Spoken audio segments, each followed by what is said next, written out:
Friends, मैं आपकी दोस्त आपकी होस्ट आरजे शोभा आपके लिए लेकर आई हूँ एक नई कहानी, रोशनी की किरण।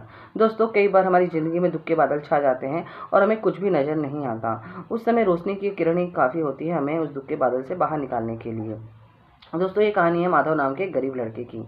माधव अपनी ज़िंदगी में सुधार लाने के लिए व्यापार करना चाहता था, लेकिन वह करे तो क्या करे क्या, उसके पास पैसे तो थे नहीं।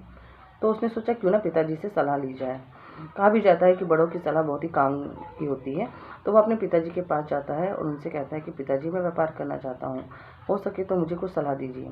उसके पिताजी बहुत सोचते समझते हैं और उसे सलाह देते हैं कि तुम चूने का व्यापार करो, जिसमें तुम्हारे बहुत कम पैसे लगेंगे मगर तुम्हें अच्छा मुनाफा होगा। पहले तो उसे यह बात अच्छी नहीं लगती कि चूने का भी व्यापार, क्या इससे कुछ फ़ायदा होगा। पर क्योंकि पिताजी काफ़ी अनुभवी थे तो उसने सोचा कि हाँ, पिताजी अगर कह रहे हैं तो कुछ अच्छा ही कह रहे होंगे, और उसने चूने का व्यापार करने के बारे में अपनी राय बना ली। दूसरे दिन वह बाजार गया। वहाँ से उसने 5 रुपये का चूना खरीदा और घर आकर उसकी 10 छोटे छोटे पैकेट बना लिए ताकि उसे बाज़ार में ले जाकर बेच दिया जाए। वह उसे बाज़ार लेके गया और उसे 2-2 रुपये में उसने बेच दिया, जिससे उसे 5 रुपये से कहीं ज़्यादा मुनाफा हुआ, कम से कम 20 रुपये, जो उसकी 15 रुपये शुद्ध कमाई थी। इसके बाद वह दूसरे दिन 10 रुपये का चूना खरीद के लाया, उसके कुछ पैकेट्स बनाए और उसे बाज़ार में बेचा। धीरे धीरे वह यही काम करते करते मुनाफा कमाने लगा और उसे अच्छा खासा मुनाफा हुआ। तब उसने एक दुकान खोल ली। दुकान में भी वह चूने के साथ साथ बाकी कुछ और आइटम भी रखने लगा। उसकी दुकान चल निकली और वह एक अच्छा खासा व्यापारी बन गया। उसे बहुत ही अच्छा अनुभव होने लगा कि अगर उसने अपने पिताजी की सलाह नहीं ली होती तो आज वह इतना बड़ा व्यापारी नहीं बन पाता। उसने ये बात अपने घर के बाकी लोगों को भी बताई कि पिताजी ने ही उसे यह सलाह दी थी। धीरे धीरे वह शहर का एक नामी खामी व्यापारी बन गया था। माधव आज बहुत ही खुश था कि उसने अपने पिताजी से जाके सलाह ली।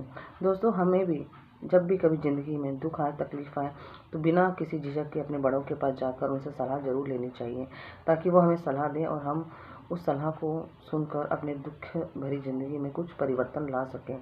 दोस्तों, कहा भी गया है कि जो बड़े होते हैं ना, वो घर की संजीवनी बूटी के समान है। उनका साया ही बहुत बड़ा सहयोग होता है हमारे लिए। जिस घर में बड़े हैं, बुजुर्गों का साया बना हुआ है, वह घर कभी भी उदास नहीं होता, उस घर के लोग कभी भी दुखी नहीं होते। तो दोस्तों, आपसे निवेदन है कि जब भी आप दुखी हों, अपने घर में अपने बड़ों के पास जाइए, उनकी छाया में बैठिए, आपको बहुत ही अच्छा लगेगा।